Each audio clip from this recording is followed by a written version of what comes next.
Muito bom, vamos lá com a Lesson 23. Mais objetos para a gente ver. Mechanic, algumas profissões aqui. Mechanic, mechanic, mechanic. Secretary, olha o ritmo. Secretary, secretary. Lembra business, o U som de E, então businessman, businessman, businessman.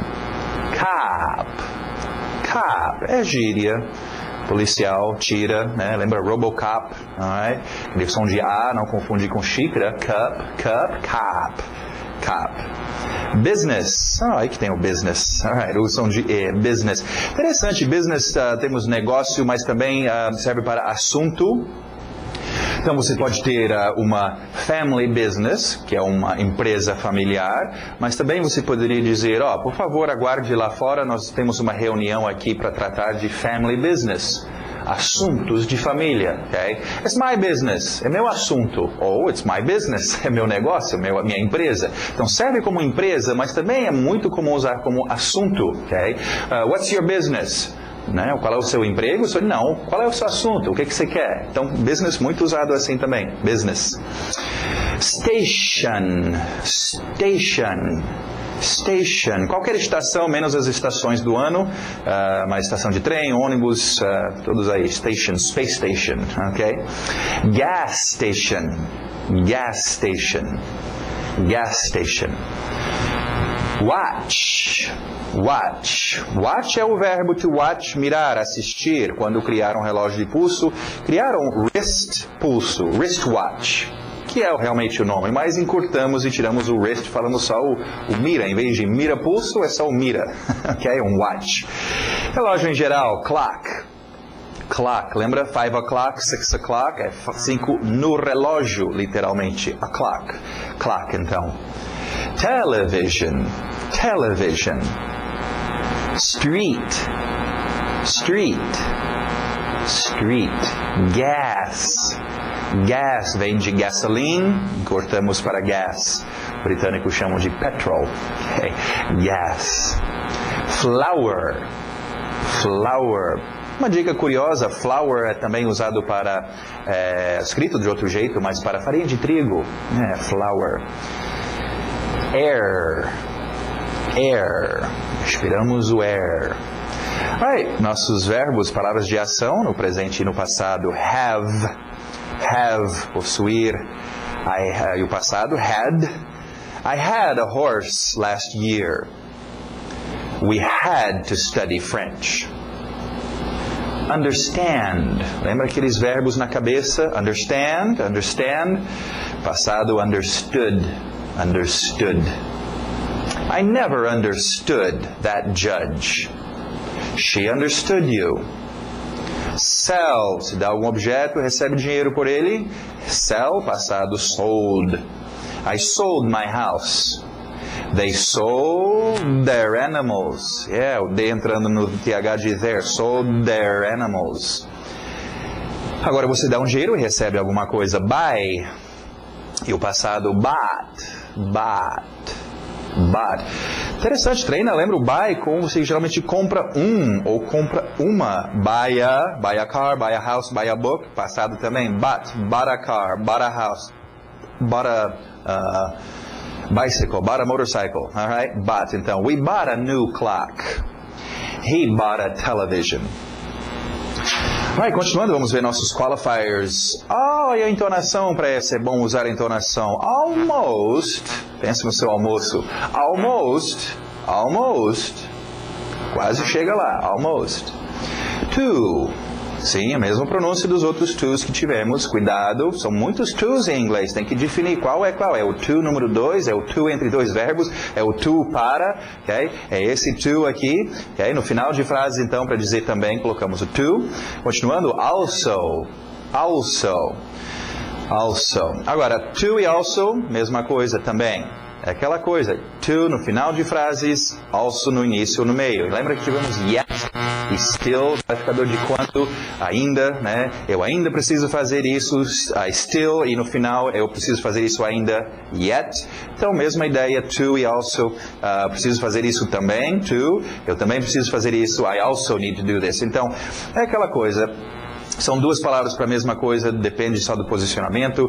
Minha dica para vocês, pelo menos aprende uma dessas formas, aí você domina o uso de também, que a gente usa also e to também. Ok, continuando. Juntamos every com thing, cada coisa, todas as coisas, fica everything. Everything, everything, everything. Só relembrando, all, quantia absoluta, all, tudo de uma vez. Olha um adjetivozinho aqui, alone. Esse é diferente de by myself, by yourself, by himself. Quando alguém faz alguma coisa sem a ajuda dos outros, sozinho. Esse alone é sozinho mesmo. Sai daqui, todo mundo. Eu quero ficar alone. Okay? Então esse é o seu alone. Continuando expressões para o final do ano, pode ser útil essa expressão aqui. Merry Christmas. O T é mudo, não pronuncia esse T. Christmas. Merry Christmas. Happy New Year. Happy New Year. Happy Birthday. Happy Birthday. A gente pergunta sobre por que nós temos Merry, feliz, e Happy, feliz. Vários tipos de feliz. Exatamente. O Merry era um tipo de felicidade que hoje em dia, nesse mundo mais plastificado e sem muita emoção, não usamos mais. Porque Merry era uma palavra antiga. É interessante que ficava junto com a palavra gay, que gay se evoluiu para ser ainda é alegre para cima, mas obviamente usamos para homossexualismo e puxou para esse lado. Agora, Merry era do mesmo barco. Merry era jovial, para cima, alegre, uma felicidade bem real. Então, hoje em dia, basicamente só serve para Natal. É a época que as pessoas estão alegres, aquela felicidade, sem querer nada de ninguém, só jovial. Então, Merry é usado para isso e basicamente só sobrou para Christmas os outros Happy, feliz aniversário. Quem está feliz em passar mais um aniversário? Então, Happy é um pouquinho menos verdadeiro. É uma felicidade falsificado. Happy. Ok. Essa é a diferença. Right? Be happy and merry. Continuando, really, de fato aconteceu isso, really, I really need your help, you're really a good person, de fato, sem mentira, ok? Agora, mesma palavra, mas outra entonação e outro significado, expressão bem comum. Really? Os fofoqueiros adoram usar isso. Oh, me conta mais, really? Foi assim? É mesmo? Really? Ok, então esse é o outro uso aí para really. Continuando, are you married? Are you married? I'm single. I'm single. She is tired. Tired. Não vai tired. Pela escrita é tired. Só um D no final. She's tired. It's hot. It's hot. Interessante notar aí. Olha o seu ator sendo usado. No inglês tem que usar o ator. Em português, está quente. No inglês, o que está quente? Cadê o ator? Ele está quente, ela está quente, o clima está quente. It. Alguma coisa neutra, it's hot, ok? Alright, para terminar hoje vamos ver nosso grammar. Nós temos nossos últimos 2 verbos auxiliares. Grande cerimônia hoje, nós vamos entregar os seus últimos 2 verbos auxiliares para colocar no seu cinto de utilidades e estar então armado para fazer o seu inglês funcionar do jeito que você quer, colocando os verbos auxiliares e utilizando-os, ok? Vamos só olhar aqui no quadro rapidamente, para a gente só lembrar vocês desses verbos auxiliares, encaixá-las aqui. Alright, temos o primeiro aqui, would. Mesma pronúncia que nós vimos com could, lembra? Não erra essa pronúncia, é a mesma coisa que good, aquele som do soco na barriga. Good, could, would, ok? Sim, é a mesma pronúncia de madeira, would, ok? Would, muito bom. Agora, would é o nosso verbo auxiliar, tem aí, usado para formar o condicional. Agora, chamamos de condicional porque cria condições. Lembra, os verbos auxiliares estão criando efeitos ou coisas, mexendo com o verbo, com a ação que está acontecendo. Então, esta vez eu quero pegar esta ação, por exemplo, comer. Eu quero dizer que tem condições. Em português fica o seu ia. Comeria, se as condições estivessem certo. Iria, se tivesse uma carona. Estudaria, se tivesse um livro. É aquele, se tivesse as condições. Ok? Então, esse é o efeito. I would eat. You would speak. Você falaria se soubesse falar. Okay? Então esse é o efeito que esse would está fazendo em cima do seu verbo. He would like. Ele gostaria. Né? Se tivesse as condições. Uma rápida dica, vamos só separar esses verbos auxiliares. Rápida dica, nós ainda veremos a palavra if, se tivesse as condições. Esses dois são muito usados, entendeu? Faria tal coisa se tivesse as condições. Okay? É só uma dica. If vem depois, mas já pode assimilar isso. Alright? Temos o verbo auxiliar would, sim. Igual que nós vimos com o will, a contração é feita. Esses verbos auxiliares gostam de namorar com atores, embora não tenham nada a ver com atores, mas é assim que é feita. I, apóstrofe D, fica I'd eat. You'd, apóstrofe D, you'd speak. He'd like. Mas não esquecem, embora está sendo juntado com o I, eu prefiro que vocês pensam nesse D assim. I did. Ele está vindo aqui ainda, antes do meu verbo. Para vocês é mais fácil entender, porque em português pegamos o verbo e fazemos o efeito aqui, no final. E no inglês pegamos o verbo e fazemos o efeito aqui, no início. O efeito para fazer o condicional é um D. Então, no português é o ia. Comeria, no inglês, de comer. De comer. De falar, de gostar, em vez de gostaria, ok? Então é importante você associar esse D, o som. Mais uma vez, pegamos um verbo auxiliar igual fizemos com will, um verbo auxiliar grande, quebramos e tiramos só o sonzinho de um D. Então, embora o verbo auxiliar é would, na verdade, no seu uso, principalmente aqui no afirmativo, vai ficar só o som de um D. He'd like. She'd speak, you'd go, e todas as formas. My son need. Meu filho precisaria. Na pronúncia, na escrita, tudo bem, tem que aparecer a palavra, mas quem vai falar para você vai se dizer só um D. My son need. O que é esse D que ele falou? Ele não fala um would? Não, ninguém fala would. Okay? Então, prestem atenção, eu estou te ensinando. O L, o will, vai ficar só o som de um L e o would vai ficar só o som de um D, quando é usado aqui no afirmativo. Muito bom. Nosso negativo e interrogativo, sabemos que é sempre a mesma coisa. Antes do meu not aqui, I would not eat, eu não comeria, aí ó, vindo aqui antes do not, podemos fazer a contração wouldn't eat, ok? E no interrogativo vindo antes, would you like?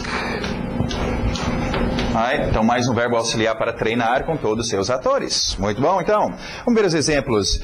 Escrito completo, mas treina só o som do D, né? We'd like to see her. Like. Tem que acostumar o seu ouvido. Gente, ninguém vai chegar e dizer we would like to see her e dizer o would todo. Vai ser só aquele Dzinho. We'd like to see her. Só o D, ok? Então acostuma com isso. They'd work with us for sure. I'd visit more, but I don't have time. She'd prefer, she'd prefer to go there tomorrow. Alright, nosso último verbo auxiliar, temos aí should, mesmo som, would, could, good, should, ok? Should. Vamos ver o should. Should eu vou colocar aqui embaixo junto com o can e o could, ok? Should e o can são verbos auxiliares que não são usados para criar um efeito. Eles significam alguma coisa, inclusive em português são verbos. No inglês é um verbo que aparece do lado de um verbo para ajudá-lo, então chamamos de um verbo auxiliar e entra aqui nesse grupo. Should então significa dever, ok? Não é dever dinheiro, é deve fazer algum verbo, ok? Should eat, should speak, should go, ok? Não temos uma forma curta, tem que usar a palavra toda. Should speak, should like, should need, should be, deve ser, ok? Então, o seu último verbo auxiliar para treinar. E não adianta só treinar os verbos auxiliares sem entender o efeito ou o que eles estão fazendo. Treina os seus verbos auxiliares com verbos, é o verbo que eles estão auxiliando, e entende, na hora que você usar um L, opa, eu estou falando do futuro. Usando o D, estou colocando condições. Usando should, eu estou dizendo que deve fazer esse verbo. Eu estou usando can, eu estou dizendo que pode fazer esse verbo, ok? É o efeito que o verbo auxiliar está fazendo em cima do verbo. Importantíssimo, vocês já têm todos os seus verbos auxiliares, treinam. Agora, uma rápida observação interessante, e muitas pessoas gostam de comparar o inglês britânico com o norte-americano. Os britânicos têm mais uns 5 ou 6, talvez até 10 não, mas uns 5 ou 6 verbos auxiliares, okay? Que norte-americano já eliminamos. Okay? Eu já mencionei isso, são coisas como, por exemplo, can, que existe may também, é um outro tipo de poder. Em vez de ter dois, nós juntamos e fazemos só can, ok? No inglês norte-americano. Então, é um processo de evolução. O norte-americano já evoluiu, pegou aquele idioma e achou umas coisas meio redundantes e cortamos fora. Então, sumiu alguns dos verbos auxiliares, né? Por exemplo, shall, né? E o may, e o might, ok? Esses, basicamente, norte-americano não usa e vocês realmente não precisam se preocupar com isso. Não que deveríamos ignorá-los, mas com o tempo vocês vão ver um ou outro lugar alguém usa, mas para a gente não ficar esquentando a cabeça, este é o nosso grupo de verbos auxiliares, ok? Não esquece de treiná-los. O seu negativo, mesma coisa, só coloca aqui should not eat, não deve comer, podemos juntar shouldn't, fazendo a contração aqui antes do ator. Should you, should she, olha só esse, né? Deve ela fazer tal coisa, should she, should I, should you, should we. Então, vocês têm todos os seus verbos auxiliares, vocês estão armados, treinam, você tem que ser rápido e colocar no lugar certo para afirmar, no lugar certo para negar e no lugar certo para interrogar e usar exatamente na hora e saber qual é o verbo auxiliar que você está usando e o efeito que está surtindo. Vamos só ver as frases então. You should finish your homework. He should sell his car now. She should never drink so much. I should take you to your house. Muito bom. Alright, e daí você tem do lado, então, os seus verbos auxiliares. Pega essa lista, treina, não esquece. Os seus frames estão aí para vocês treinarem tudo isso. E já em frases para o seu dia a dia que você já treina. Então, treina os seus frames. Repete. Lembra, gente, é repetição. A gente quer memorizar esse código. E o único jeito de memorizar as coisas é repetir muitas vezes, ok? Repete ouvindo, repete falando, ok? Muito bom, encerramos, então, o nosso Lesson 23, não era? Ok, então, continuamos. Vamos para o próximo.